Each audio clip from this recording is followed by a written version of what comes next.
Hello everyone, मैं अमतेश गुप्ता। आज देखेंगे सीटेट के जो प्रीवियस पेपर की हमने सीरीज स्टार्ट कर रखी है, उसी में आज देखेंगे 31 जनवरी 2021 वाला पेपर। इस पेपर के हमने 2 पार्ट पहले कंप्लीट कर लिए हैं और ये आज हमारा 3rd पार्ट है। आइए शुरू करते हैं। 63 डॉक्टर अंबेडकर के कोरेगांव जाते हुए अनुभव का वर्णन करते हुए एक शिक्षक पूछते हैं, क्या आपको लगता है स्टेशन पर लोगों ने डॉक्टर अंबेडकर और उनके भाइयों के प्रति भेदभाव किया? इस प्रश्न में शिक्षक किस कौशल पर जोर दे रहे हैं? ऑप्शन, एक मिनट, कुछ गलत टाइप हो गया, एक मिनट में देख लेती हूँ। हाँ, ये जो ऑप्शन है ना, ये आगे पीछे हो गए हैं। ठीक है, ये वाला ए आना चाहिए, ये वाला बी, ये वाला सी और ये वाला डी। तो आइए देखते हैं। ऑप्शन नंबर ए है कारण और प्रभाव। ऑप्शन नंबर बी है, एक मिनट में डाल देती हूँ। ए है कारण और प्रभाव, अब बी है स्थिति के बारे में परिकल्पना, सी है अनुभव की तुलना करना और डी है परिस्थितियों में अनुमान लगाना। परिस्थितियों में अनुमान लगाना। तो इसका जो ऑप्शन है, वो मेरी राइटिंग थोड़ी खराब है, आप लोग समझ जाना कि जो ऑप्शन है वो ऊपर नीचे हो गया। ठीक है, तो इसका जो सही आंसर है वो है 63 का डी, परिस्थितियों में अनुमान लगाना। नेक्स्ट देखते हैं 64 बाजार विषय का परिचय देने के लिए कौन सी शिक्षण शास्त्रीय विधि सर्वोत्तम हो सकती है? हमें क्या करना है? बाजार का परिचय देना है। ठीक है, का परिचय देना है, तो उसके लिए कौन सी शिक्षण विधि अच्छी है? ए है विभिन्न प्रकार के बाजारों से जुड़े चित्रों को दिखाना। बी है मानचित्र में स्कूल के आसपास के बाजारों को इंगित करना। देखिए, ये दोनों ऑप्शन ठीक है, लेकिन अभी हम आगे जाके देखते हैं कि इनसे भी कोई अच्छा हमें ऑप्शन मिल जाए। ठीक है ना, सीटेट में ज्यादातर ये प्रॉब्लम रहती है कि जितने भी ऑप्शन होते हैं वो सारे ही सही होते हैं। उसमें से हमें क्या देखना होता है, जो सबसे बेस्ट है वो वाला हमें लगाना होता है। सी है पाठ्य पुस्तक का पठन और चर्चा करना। डी है एक दुकानदार को शिक्षा में साक्षात्कार के लिए आमंत्रित करना। तो 64 का जो सही आंसर है वो है बी। हमें क्या करना है? मानचित्र में स्कूल के पास वाले बाजार को इंगित करना है। ठीक है, हमें जहाँ पर स्कूल में या कहीं भी हम बच्चों को जहाँ पर पढ़ा रहे हैं वहाँ के आसपास जो भी मार्केट है उसको क्या करना है? मार्केट को किस में दिखाना है? मानचित्र में दिखाना है, यानी कि मैप में दिखाना है। ठीक है, तो ये शिक्षण विधि अच्छी है। अगर संभव हो, इसमें ऑप्शन नहीं है, अगर संभव हो तो हम क्या कर सकते हैं? बच्चों को मार्केट में ले जाके भी हम दिखा सकते हैं। अगर परिभ्रमण वाला ऑप्शन होता है, इसमें भ्रमण वाला ऑप्शन होता तो वो सबसे ज्यादा बेस्ट होता। अगर बच्चों को हम वहीं ले जाके दिखाएंगे चीजों को, तो बच्चों को क्या है, ज्यादा अच्छे से समझ में आएंगे। देखते हैं 65 यही है उस ईश्वर की महिमा, इसलिए दूषण है भीतर, दूषित काया भीतर से, इसमें कोई भ्रम ना रखना, महारी चोखा का है यह कहना। एक शिक्षक के तौर पर आप इस कविता का विश्लेषण और अपने अधिगमकर्ताओं से चर्चा कैसे करेंगे? हमें क्या करना है? ये जो कविता ऊपर दे रखी है इसका विश्लेषण करना है और हमारे जो अधिगमकर्ता है, यानी कि हमारे जो स्टूडेंट है, उनसे हम कैसे चर्चा करेंगे। ऑप्शन नंबर फर्स्ट, मानवीय शुद्धता हमारे विचार और विश्वास से निर्धारित होती है। बी, मानवीय शुद्धता को ईश्वर की कृपा से पाया जा सकता है। सी, मानवीय शुद्धता जन्म में निर्धारित होती है। डी, मानवीय शुद्धता हम जो काम करते हैं उससे निर्धारित होती है। तो ये बड़ा ही अटपटा सा क्वेश्चन है और 2-3 क्वेश्चन ऐसे होते हैं बड़े अजीब ढंग के। तो इसका जो सही आंसर है वो है सी, मानवीय शुद्धता जन्म में निर्धारित होती है। आइए नेक्स्ट देखते हैं। एक मिनट, हाँ, नेक्स्ट देखते हैं 66 सामाजिक विज्ञान की पाठ्यचर्या उच्च प्राथमिक स्तर पर केंद्रित करता है। देखो, उच्च प्राथमिक स्तर का मतलब होता है जिसके लिए आप सीटेट की तैयारी कर रहे हैं वो है। आप किसकी तैयारी कर रहे हैं सीटेट में? सेकंड पेपर की। सेकंड पेपर कौन सा होता है? उच्च प्राथमिक का होता है, ठीक है। और फर्स्ट पेपर किसका होता है? प्राथमिक का होता है। सेकंड पेपर उच्च प्राथमिक का होता है। उच्च प्राथमिक की बात हो रही है तो 6 to 8 की बात हो रही है। तो इन्होंने ये पूछा है कि ये जो 3 ऑप्शन दे रखे हैं ये जो 6 to 8 वाली बुक है उनसे लिए गए हैं या नहीं लिए गए हैं, ये इन्होंने आपसे कंफर्म किया है, ठीक है। अब देखते हैं ऑप्शन। देखिए आपको थोड़ी सी आवाज मेरी कम आ रही होगी, आवाज का थोड़ा सा इशू हो रहा होगा क्योंकि मेरा जो माइक है वो काफी दिन से खराब हो गया है और यहाँ पर बहुत ज्यादा बारिश हो रही है दिल्ली में, तो जो डिलीवरी बॉय है वो भी नहीं आ पा रहा है माइक लेके, ठीक है। और मैंने एक दूसरा माइक मंगाया था वो खराब, मतलब वो इससे अटैच नहीं हो पाया, ये मोबाइल उसको नहीं कनेक्ट कर पा रहा है, तो फिर मैंने उसको वापस भेज दिया है। अब दोबारा दूसरा मैंने मंगाया है। तो देखो आवाज में थोड़ी सी दिक्कत आ रही होगी, 1-2 वीडियो में और आएगी, मे बी कि वो 3-4 दिन में ये प्रॉब्लम मेरी सॉल्व हो जाए। माइक वाली है, अब माइक आ जाएगा तो आवाज एकदम आपको क्लियर आएगी, ठीक है, क्लियरिटी होगी। और ये जो वीडियो बनाई जा रही है इसमें भी और भी ज्यादा क्लियरिटी आएगी माइक आ जाने से, ठीक है। क्योंकि बारिश हो रही है तो मैं नीचे रूम में ही इसको वीडियो को बना रही हूँ, तो उसकी वजह से लाइट वगैरह भी थोड़ी कम है, तो थोड़ा सा 1-2 दिन एडजस्ट कर लीजिए, फिर आपको और भी बेटर वीडियोस मिलेंगी। अब देखिए अब हम बात कर रहे थे उच्च प्राथमिक की, ठीक है। तो उच्च प्राथमिक में जो बुक है उनमें ये जो दे रखे हैं ऑप्शन, ये वाले जो पाठ्य क्रम है या नहीं है। अब देखते हैं ए, जीवन पृथ्वी के जीवन के आवास के रूप में समझ बनाना। बी है, देखिए ये जो पहला ऑप्शन लिया गया है वो लिया गया है 6 क्लास से, ठीक है। अब देखते हैं सेकंड ऑप्शन। सेकंड ऑप्शन है अपने क्षेत्र, राज्य और देश पर अध्ययन करना। तो ये भी क्या है? ये भी 6 to 8 एनसीईआरटी से लिया गया है, ठीक है। अब है सी, भारत के अतीत और सामाजिक विकास का अध्ययन करना। तो इसमें से जो सही विकल्प है वो है तीनों, ये तीनों कहीं ना कहीं 6 to 8 एनसीईआरटी से लिए गए हैं। और जो तीसरा ऑप्शन है वो है 8th क्लास एनसीईआरटी से। आपको बताइए हमारे अतीत बुक का नाम ही हमारे अतीत है, ठीक है। और ये भी जो है बुक से रिलेटेड मिलता जुलता है 6 क्लास की जो ज्योग्राफी है उससे। तो इसका ऑप्शन हो जाएगा पहला ऑप्शन इसका एकदम सही है।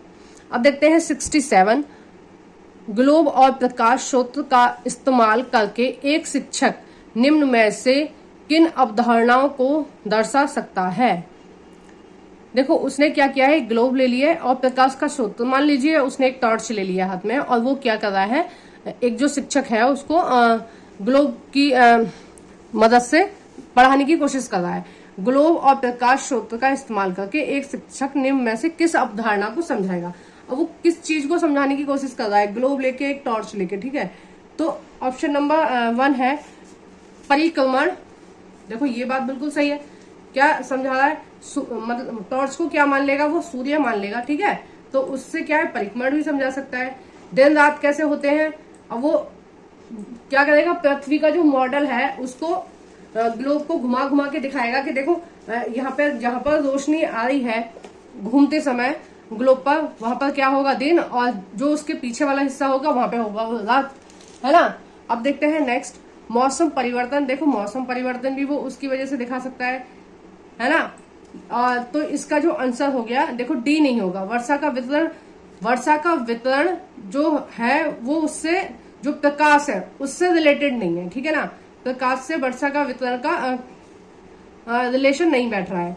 तो इसका जो सही आंसर है ए बी सी तीनों सही है, तो इसका हो गया सी ऑप्शन, ठीक है। आइए नेक्स्ट देखते हैं 68, एक शिक्षक के तौर पर आप इतिहास के लोहा बनाने वाले और फैक्ट्री मालिक, ठीक है, विषय पर चर्चा करते समय भूगोल की पाठ्य पुस्तक के किस अध्याय के साथ इसका अंतर संबंध स्थापित करेंगे।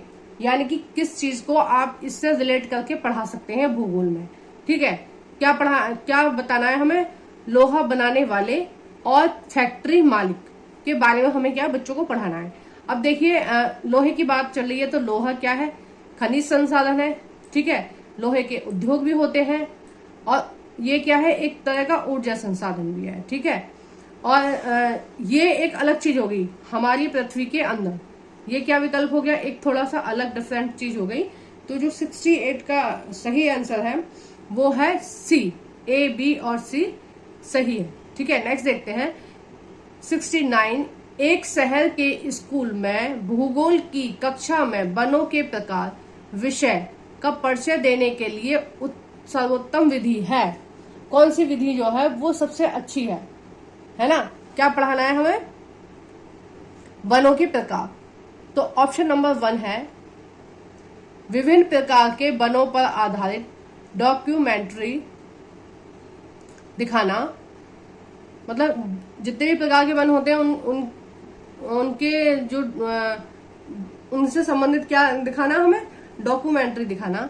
बी है वनों के प्रकार का कार्य करने के लिए अधिगमकर्ता को छोटे समूह में बांटना, यानी कि स्टूडेंटों को क्या है हम छोटे छोटे समूहों में बांट देंगे वनों के प्रकार का कार्य कराने के लिए, ठीक है, ये बताने के लिए कि वनों के क्या प्रकार है, ठीक है। ये ऑप्शन जो बी वाला ऑप्शन है ये तो मुझे बिल्कुल ही गलत लग रहा है, ठीक है। बच्चों को बांटने से कैसे पता चलेगा उनको कि वनों के कितने प्रकार हैं या क्या है।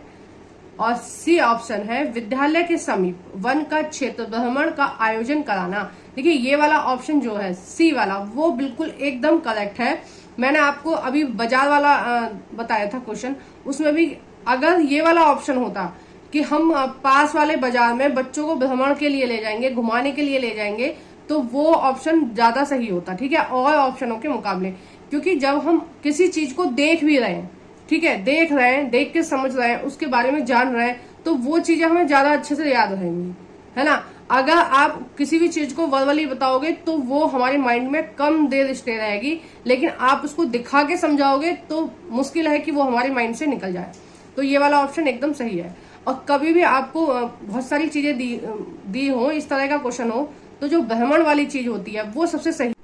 क्वेश्चन नंबर 70, भूकंप पर चर्चा के दौरान व्यवहारिक कौशल अधिगमकर्ताओं में विकसित करने हेतु शिक्षक को बल देना चाहिए।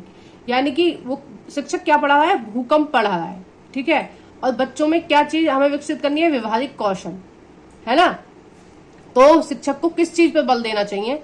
ए है हालिया भूकंपीय घटनाओं पर चर्चा करना, बी है भूकंप से जुड़ी गतिविधियों का प्रदर्शन करना, सी है भूकंप के प्रकार, डी है भूकंप के दौरान बरती जाने वाली सावधानियां।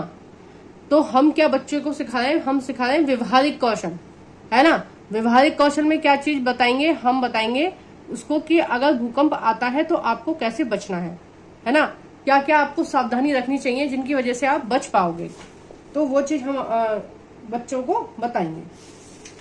अब देखते हैं क्वेश्चन नंबर 71, तावा बांध। देखो तावा बांध कहाँ है, ये नर्मदा की एक सहायक नदी है, ठीक है। तावा जो नदी है वो नर्मदा की एक सहायक नदी है और ये है मध्य प्रदेश में। तावा बांध क्षेत्र के स्थानीय लोग 1990 के दशक में अपने जीवन यापन से जुड़े कौन से अधिकार के लिए संगठित हुए? ए है उद्यान कृषि का अधिकार, बी है व्यवहारिक वन पालन का अधिकार, सी है खेती करने का अधिकार और डी है मछली पकड़ने का अधिकार। तो इसका जो सही आंसर है वो है डी, मछली पकड़ने का अधिकार। आइए नेक्स्ट देखते हैं 72, निम्नलिखित में से कौन सी व्याख्या विविधता का उचित प्रतीक है? ए, यह लोगों के विशिष्टता को स्वीकारता है, बी, यह लोगों के बीच असमानता को स्वीकारता है। देखिए विविधता क्या है, विविधता की व्याख्या चल रही है, ठीक है, विविधता के बारे में कौन सी बात जो है वो सही है? यह लोगों के बीच भेदभाव बढ़ाता है, यह लोगों के बीच एकता रूपी बढ़ाता है। जो 72 का सही आंसर हो जाएगा वो हो जाएगा पहला। ये क्या है? यह लोगों के बीच विशिष्टता को स्वीकारता है।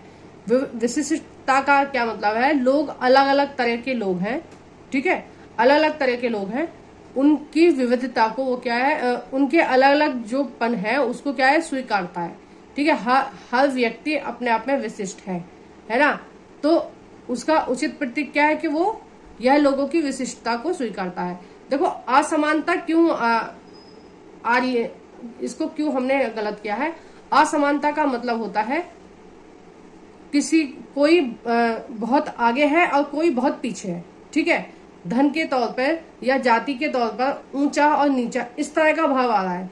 लेकिन विविधता इस चीज को नहीं, इस चीज के बारे में बात नहीं हो रही है। विविधता का मतलब होता है बहुत सारी चीजें अलग अलग हैं, ठीक है। बहुत सारी चीजें क्या है, विशिष्ट हैं, अलग अलग हैं, उन सबको एक साथ स्वीकारना, वो होती है विविधता, ठीक है। जैसे हमारे देश में क्या है, बहुत सारे लोग रह रहे हैं अलग अलग धर्म के, अलग अलग जाति के, तो ये क्या है, विशिष्टता है। हम मतलब विशिष्ट तरह से अलग अलग उनकी क्वालिटी है, अलग अलग धर्म है, उनके अलग अलग धर्मों के रूल है। उसके बाद भी क्या है, सारे लोग एक ही साथ रह रहे हैं मिलके, ठीक है। तो हम इसको क्या बोलेंगे, इसको बोलेंगे विविधताओं वाला देश, ठीक है। इसमें असमानता वाली बात नहीं आ गई, इसमें आ गई सारी चीज एक जैसी है, मतलब अपनी अपनी जगह सारी चीज सही है, सारी जातियां अपनी अपनी जगह सही है और सबका समान बराबर वाला अधिकार होना चाहिए। तो हम क्या है, विविधता को स्वीकारते हैं। नेक्स्ट देखते हैं 73। भारतीय लोकतंत्र के संदर्भ में निम्नलिखित में से कौन सा कथन गलत है? देखो भारतीय लोकतंत्र की बात चल रही है, लोकतंत्र के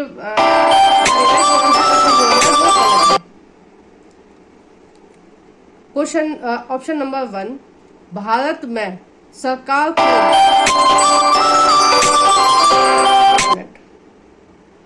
भारत में सरकार को लोग अप्रत्यक्ष रूप से चलाते हैं। देखो ये बात, एक सेकंड इसको बंद ही करना पड़ेगा। भारत में सरकार को लोग क्या है, अप्रत्यक्ष रूप से चलाते हैं। अप्रत्यक्ष रूप से होता है कि जनता खुद शासन नहीं करती है, किसी अपना एक प्रतिनिधि चुनती है वोट डाल के, और वो प्रतिनिधि निर्णय लेता है कि जनता के बारे में, ठीक है, जनता के लिए वो प्रतिनिधि निर्णय लेता है। अब हमारी जो भारत में सरकार चलती है, जो सरकार काम करती है, वो क्या है, लोग क्या है, प्रत्यक्ष काम नहीं करते हैं लोकतंत्र में। कैसे करते हैं, अप्रत्यक्ष। अप्रत्यक्ष का मतलब है कि हम लोग अपनी बात रखने के लिए क्या करेंगे, एक नेता को चुन लेते हैं, ठीक है। जैसे चुनाव होते हैं, मान लीजिए मुख्यमंत्री का चुनाव हो रहा है, ठीक है, तो मुख्यमंत्री का, मान लीजिए आप यूपी से हैं, तो यूपी में क्या है, मुख्यमंत्री का चुनाव हो रहा है, तो वहां के जितने भी लोग हैं वो एक नेता को चुनेंगे, एक मुख्यमंत्री को चुनेंगे, और मुख्यमंत्री क्या करेगा, अपने राज्य के लोगों की समस्याओं को जानेगा और उसको सरकार के सामने रखेगा, ठीक है ना। तो क्या है, लोग अपनी बात को डायरेक्ट सरकार के सामने नहीं रखते हैं, वो क्या करते हैं, अपना प्रतिनिधि चुनते हैं कोई भी एक वोट डाल के, और वो उनकी बात को सरकार के सामने रखता है, ठीक है। तो ये कैसी प्रणाली है, अप्रत्यक्ष प्रणाली चलती है हमारे भारत में, ठीक है। हम क्या बिल्कुल हम अपनी बात को रखने के लिए खुद नहीं कर सकते हैं, हमें क्या है, एक नेता चुनना होता है और वो हमारी बात को केंद्र में पहुंचाता है, ठीक है। बी है, भारत का पहला आम चुनाव 1950 में हुआ था। सी है, भारतीय जनता का एक छोटा हिस्सा भारतीय स्वतंत्रता से पहले भी मतदान कर सकता था। देखो ये चीज गलत है, जब हमारा देश आजाद हुआ है उसके बाद हमें यह अधिकार दिया गया है कि जो भारत में क्या है, सभी लोग वोट डाल सकते हैं जो 21 साल से ऊपर के हैं, ठीक है। बाद में इस एज को घटा के 18 साल कर दिया गया है। अभी वर्तमान में क्या है, 18 साल है, लेकिन जब संविधान का निर्माण हुआ था तब ये जो एज थी वो 21 वर्ष थी, है ना। ये राजीव गांधी जी की सरकार थी, उन्होंने इस एज को घटा के कम कर दिया था। 74, भारत में ग्राम पंचायत कितने वर्षों के कार्यकाल के लिए चुनी जाती है? इसका आंसर तो लगभग सभी बच्चों को पता होगा कि जो ग्राम पंचायत के चुनाव होते हैं, यानी कि जो गांव में जो प्रधान वगैरह होते हैं, उनके जो चुनाव होते हैं वो कितने वर्ष के लिए होते हैं, वो 5 वर्ष के लिए होते हैं। अब देखते हैं 75, पुलिस थाने के प्रभारी का पद नाम क्या है? जो पुलिस थाने का प्रभारी होता है ना, उसका वो कौन से पद पे होता है, उसके पद का क्या नाम है, ये बात पूछी गई है इसमें। ठीक है, ऑप्शन ए है अफसर ऑन स्पेशल ड्यूटी, दूसरा है होम इंस्पेक्टर, तीसरा है स्टेशन हाउस ऑफिसर, चौथा है पुलिस अधीक्षक। तो इसका जो सही आंसर हो गया वो हो गया सी, स्टेशन हाउस ऑफिसर। ठीक है, आइए नेक्स्ट देखते हैं। नेक्स्ट है हिंदू उत्तराधिकार अधिनियम में लाए गए 2005 के संशोधन के निम्नलिखित में से क्या मुहैया करवाया। पहला है हिंदू समुदाय का विवाह संबंधी विशिष्ट कानून का अधिकार। ये चीज गलत है, ये कानून जो था वो अलग आया है और 2005 में इस बारे में बात नहीं करी गई है। बी है पुरुषों का तलाक के बाद मुआवजा देने की जिम्मेदारी से सुरक्षा। ये भी गलत है, ये भी एक अलग कानून है। सी है अल्पसंख्यक समुदायों का धार्मिक विद्यालय खोलने का अधिकार। ये भी गलत है।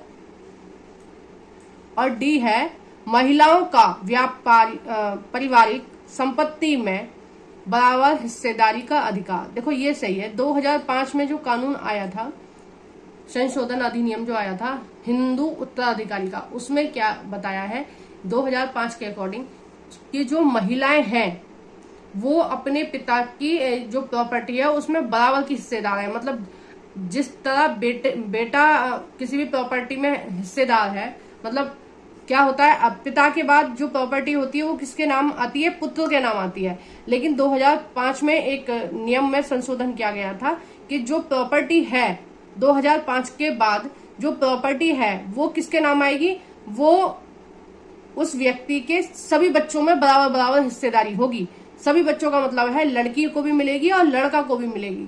ठीक है, अब मान लीजिए किसी व्यक्ति के पास 200 गज का मकान है और उसके 4 बच्चे हैं। ठीक है, अगर उसकी मृत्यु हो जाती है जिसमें से 3 लड़के हैं और 1 लड़की है, तो सभी बच्चों को बराबर बराबर 25-25 गज जमीन मिलेगी। ठीक है, ये नियम है। बहुत सारे लड़कियां इस नियम को नहीं जानती हैं, है ना, वो अपने माता पिता की किसी भी प्रॉपर्टी में हिस्सा नहीं लेती हैं। वो उनका अपना मन है। ठीक है, वो अपनी जगह सही है, नहीं लेती हैं, लेकिन आपको पूरा अधिकार है कि आप अपने पिता या माता की प्रॉपर्टी में बराबर की हिस्सेदार हैं। उतना ही हिस्सा आपका बनता है जितना आपके भाई का बनता है। ठीक है, और ये वाला जो क्वेश्चन है ये बहुत ज्यादा इंपॉर्टेंट है। मैं जब से ये क्वेश्चन आंसर की सीरीज करा रही हूँ प्रीवियस ईयर की सीटेट की, मैंने इस क्वेश्चन को कई बार देख लिया है। ठीक है, 2 से 3 बार मैंने इसको करा दिया है। अब देखते हैं 77, भारतीय संविधान की व्याख्या का अंतिम अर्ध निर्णायक किसे माना जाता है।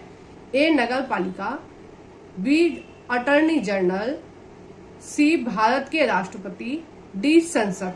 तो इसका जो सही आंसर है वो ए है, 77 का ऑप्शन नंबर ए, न्यायपालिका।